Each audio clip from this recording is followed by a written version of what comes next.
Mes chers élèves de troisième année cycle international, salam alaikum wa rahmatullahi wa barakatuh. Allahumma allimna ma yanfa'una wanfa'na bima 'allamtana. Mes chers élèves, soyez les bienvenus une deuxième fois. Je vais essayer de vous présenter un autre exemple, un autre modèle d'examen normalisé. J'espère que ça va vous intéresser pour la préparation de cet examen qui approche progressivement. Commençons par les restitutions des connaissances et on vous demande de répondre par vrai ou faux aux propositions suivantes. Alors l'aorte transporte le sang riche en dioxyde de carbone. Donc on va essayer de répondre directement avant de lire toutes les récits pour ne pas perdre du temps. Alors l'aorte, c'est un organe, ou bien c'est un vaisseau sanguin qui prend départ du ventricule gauche. Alors il transporte le riche en dioxygène, mais pas en dioxyde de carbone, donc la proposition sera fausse. L'artère pulmonaire transporte le sang du cœur vers les poumons. Bien sûr, l'artère, la diaphyse pulmonaire, il transporte le sang qui est riche en CO2 au niveau des poumons pour qu'il soit purifié et dégage le dioxyde de carbone et s'enrichir de O2. Alors, la ration alimentaire est l'ensemble des aliments consommés pendant un mois. Déjà, on arrête là parce que c'est pendant 24 heures, pas pendant un mois, donc c'est faux.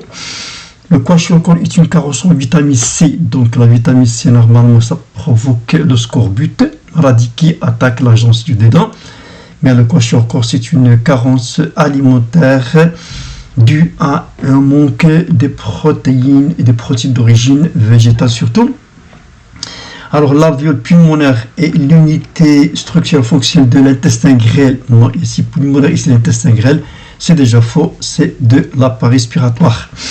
Alors, la carence alimentaire est l'insuffisance de plusieurs aliments simples. Bien sûr, elle est correcte. Alors, la villosité intestinale est l'unité structurelle et fonctionnelle qui permet les échanges gazeux respiratoires. La villosité est toujours la même chose. Intestinale, c'est la respiration, donc elle est fausse. Et enfin, l'absorption intestinale et le passage des nutriments à travers la paroi de l'intestin grêle au sang, c'est vrai. Question suivante, on vous demande de relier par une flèche chaque aliment avec le réactif convenable. Je m'excuse ici, ça répète le CON. Donc l'aliment simple, le calcium, voyons voir quel est le réactif qui nous correspond. Bien sûr, c'est l'oxalate d'ammonium qui donne un précipité blanc. Le glucose, voilà ici, c'est la liqueur de filet plus chauffage qui nous donne un résultat, un précipité rouge brique. L'amidon, c'est l'iodé, coloration bleu violacé, et les protides, l'acide nitrique qui donne une coloration jaune. Question suivante. Ici, vous avez une coupe longitudinale d'un cœur. Alors, on vous demande de légender cette figure numéro 1. Alors, regardez ici, c'est un vaisseau sanguin qui prend le sens du ventricule gauche. C'est quoi? C'est bien sûr, c'est l'aorte. Alors, celui-là, il vient des organes supérieurs de notre corps. Il est relié à l'oreillette droite. Et celui-là vient des organes inférieurs. Et il est aussi relié à l'oreillette droite. Donc, ce sont les deux veines caves. Donc, ça, c'est la veine cave supérieure. Alors, la troisième, ici, c'est l'oreillette gauche. Et ici, vous avez le ventricule droit. Alors, quelle est l'étape? Quelle étape présente cette figure? Je suis votre réponse. Donc, pour savoir l'étape du cycle cardiaque, on a deux manières à le savoir. C'est-à-dire voir les valvules auriculo-ventriculaires, les valvules artérielles et l'aspect des oreillettes et des ventricules. Ici, vous avez voilà, des pointilles, ça veut dire que la position des oreillettes était là. Donc, contraction des oreillettes, c'est systole auriculaire parce que les valvules auriculo-ventriculaires sont ouvertes et les deux oreillettes sont de petite taille, sont contractées.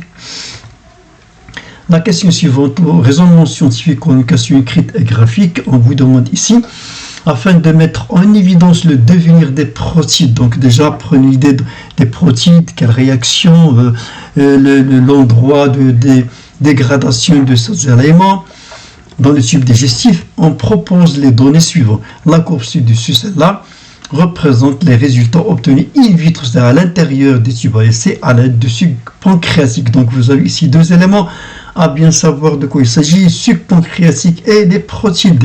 à 37 degrés. Donc donner un titre. Donc pour donner un titre, voyez voir ici le graphe.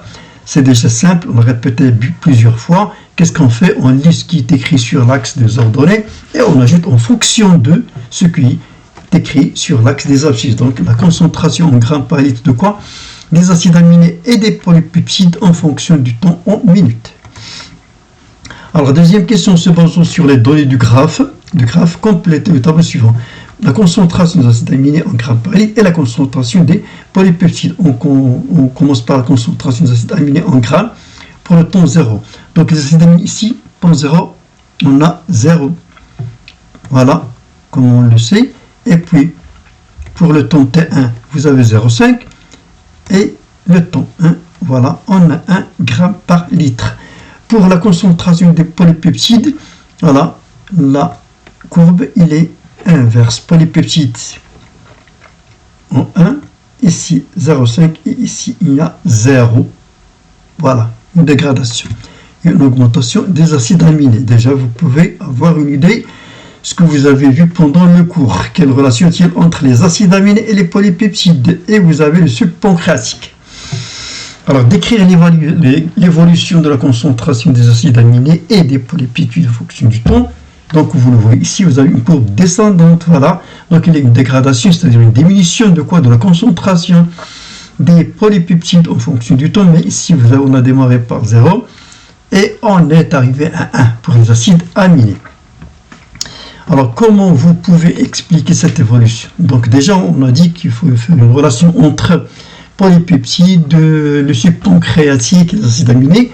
Donc, vous le savez, le sucre pancréatique contient une enzyme qui s'appelle peptidase, polypeptide peptidase.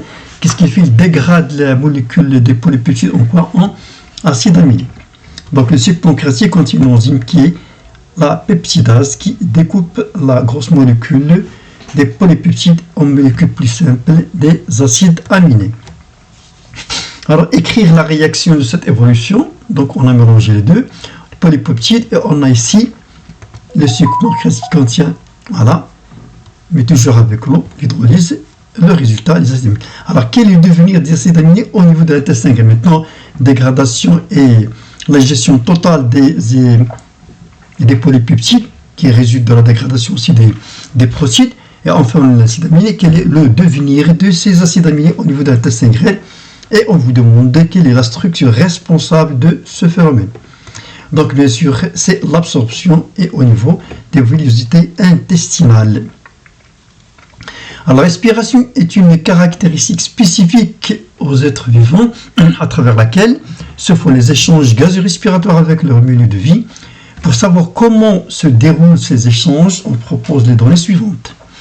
Tableau 1, celui-là, vous avez les analyses du sang entrant et sortant des poumons. Et ici, même chose, mais sortant et entrant dans les muscles.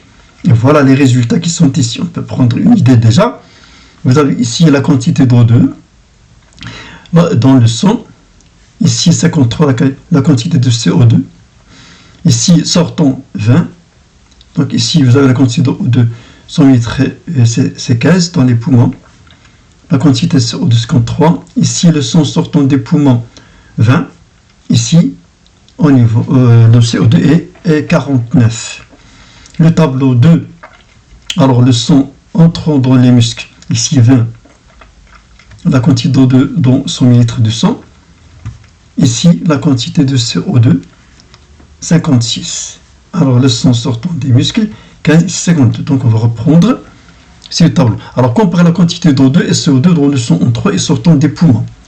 Pour les poumons, O2 entrant et sortant.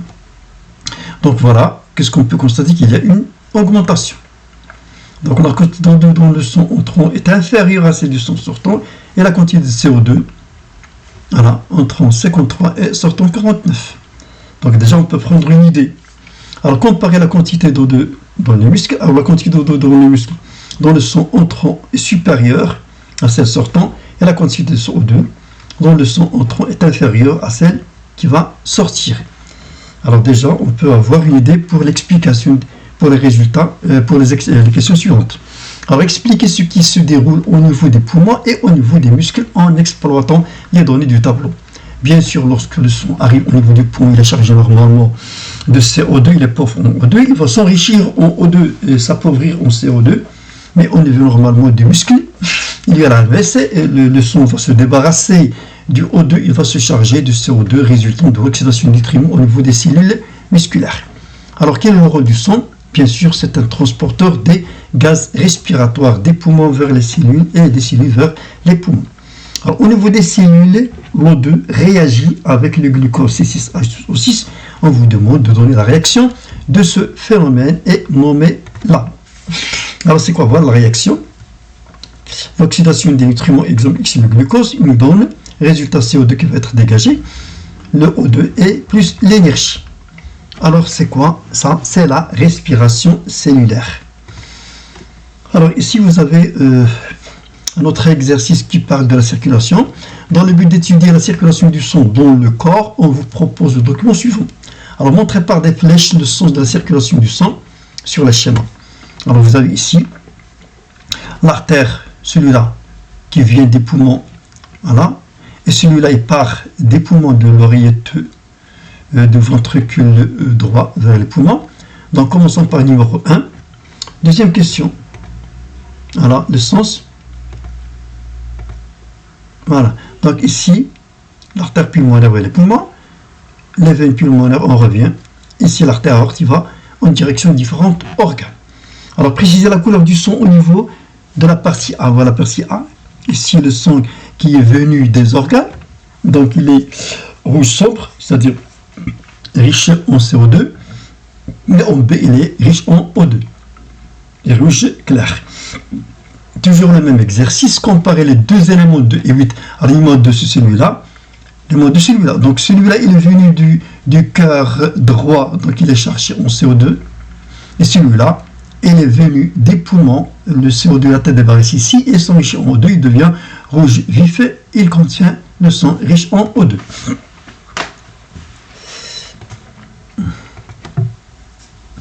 Alors, toujours le même exercice. Expliquez ce qui se passe au niveau 1. Donc, à ce niveau-là, le sang qui est arrivé de l'artère pulmonaire, il est riche en CO2.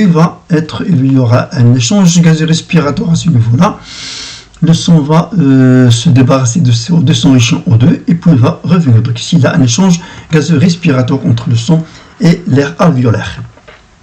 Alors, quel est le rôle des éléments 9 et 10? Alors, l'élément 9, c'est celui-là. L'élément 10, donc celui-là, c'est qui? C'est la veine cave supérieure. Celle-là, la veine cave inférieure. Donc, le sang va revenir de la partie supérieure du corps, et ici, de la partie inférieure. Alors, expliquez de quelle circulation sanguine s'agit-il d'après le document, d'où elle commence et où elle se termine. Donc, lorsqu'on part d'ici, du ventricule droit, l'artère pulmonaire, les poumons, et puis on revient au cœur. Donc, c'est quoi? Et le cycle recommence. Donc, c'est une circulation pulmonaire, ou bien on dit la petite circulation. Alors, complétez ce schéma pour montrer la circulation du sang dans le reste du corps. Grande circulation sanguine en ajoutant les éléments et des flèches. Donc, voilà la réponse. Qu'est-ce qu'il nous manque? Il nous manque de prolonger l'artère aorte, arriver au niveau des organes, les capillaires au niveau des organes, et puis on va revenir par la veine cave inférieure et la veine cave supérieure, et ici l'artère pulmonaire comme on l'a vu tout à l'heure. Donc ici ça, la grande circulation, ou bien la circulation générale. Merci de votre attention, j'espère que ça va vous intéresser pour la préparation de votre examen. Anakumullah. Mais je vous laisse comme d'habitude avec un proverbe tunisien qui dit que le travail doit être continu, même si les récoltes sont intermittentes. Et bon courage et à la prochaine fois, Inch'Allah.